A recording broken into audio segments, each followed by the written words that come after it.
Assalamu alaikum, class 5. I hope you all are fine. Today we learn about past continuous tense. Past continuous tense, past जो चीज़ गुजर चुकी है, हो चुकी है, जो मतलब जो चीज़ वाज में चले जाती है, था में चले जाती है, जो गुजरा हुआ आपका कल है वो आपका पास्ट है। और जो अब यहाँ पे अफर्मेटिव है, पहले फ़र्स्ट ऑफ ऑल हमें ये चीज़ों का पता होना चाहिए कि हमारी आइडेंटिफिकेशन तो क्लासेस में आपको बहुत दफ़ा बताई गई हैं। अब इसमें ये आपको पता है कि जब हम पास्ट कंटिन्यूस पढ़ते हैं तो उसमें रहा, था, रही थी या रहे थे के बारे में पढ़ते हैं, वगैरह वगैरह। अब हमने इसमें डिफरेंट कैटेगरीज होती हैं, जैसे अफर्मेटिव है, नेगेटिव है, इंट्रोगेटिव है, और कुछ ऐसी फोर्थ कैटेगरीज भी होती है जिसमें हम नेगेटिव और इंट्रोगेटिव दोनों पढ़ते हैं और लिखते भी हैं।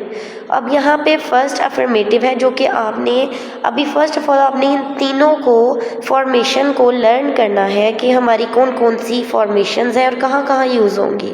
अब यहाँ पे अफर्मेटिव है, सब्जेक्ट लगेगा सबसे पहले, वॉज वर्ड लगेगा, फिर फर्स्ट फॉर्म लगेगी वर्ब की, साथ आईएनजी और देन ऑब्जेक्ट। अब ये सारी चीज़ें आपको बता दी गई हैं कि सब्जेक्ट किसके साथ क्या चीज़ है, वर्ब क्या है, ऑब्जेक्ट क्या है, ये आपको पहले से ही मालूम है। और इसके अलावा आपको ये वाज वर्ड जो है इन किन किन के साथ यूज़ होंगे ये भी हम साथ साथ पढ़ेंगे। अब यहाँ पे नेगेटिव और इंट्रोगेटिव की भी है, जहाँ आपको पता है कि फ़र्स्ट में हमने वाज वर्ड लगाया और नेक्स्ट में हमने वाज वर्ड को जब हम नेगेटिव सेंटेंस करते हैं तो मोस्टली क्या हर दफ़ा हम इसमें नॉट यूज़ करते हैं। अब यहाँ पे इंट्रोगेटिव है, उसमें आपने हेल्पिंग वर्ब को स्टार्ट पे लेकर जाना है। तो ये आपको फॉर्मेशंस अच्छे से लर्न होनी चाहिए। इसके अलावा नेक्स्ट अफर्मेटिव सेंटेंस, जैसा कि मैंने आपको फॉर्मेशन बताई थी। अब इसमें कहा गया है she was cooking the meal. अब मैंने यहाँ पे शी के साथ मतलब वॉज लगाया, शी लगाया। अब यहाँ पर आपको पता होना चाहिए ही, शी, इट और सिंगुलर के साथ हम लगाएंगे वॉज, और मोस्टली हम ये जो आई वी यू दे है इसके साथ हम वर्ब यूज़ करेंगे। अब जैसे कि she was cooking the meal, वो खाना पका रही थी। अब खाना पक रहा था तो वो इस तरह हम इसको एक्सप्लेन करेंगे। अब हमने देखा कि इसके लास्ट पर रहा था, रही थी या रहे थे यूज़ हो रहा है। He was reading a book, वो एक किताब पढ़ रहा था। अब they were playing in the park, वो पार्क में खेल रहे थे।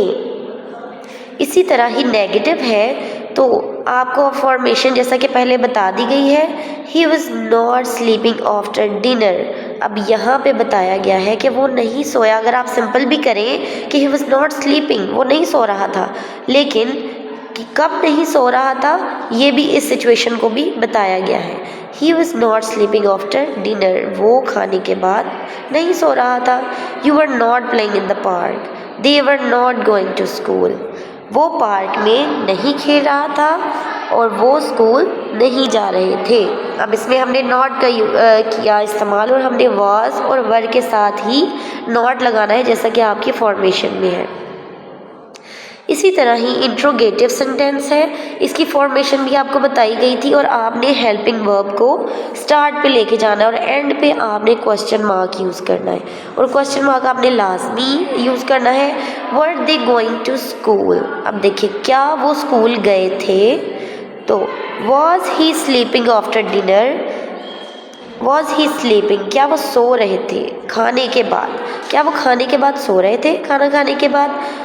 Was she going for a walk, क्या वो सैर के लिए गई थी या जा रही थी। तो ये सारी जो है एग्जाम्पल्स कोड की गई हैं आपके अंडरस्टैंडिंग के लिए, और ये सब आपने अच्छे से लर्न करना है।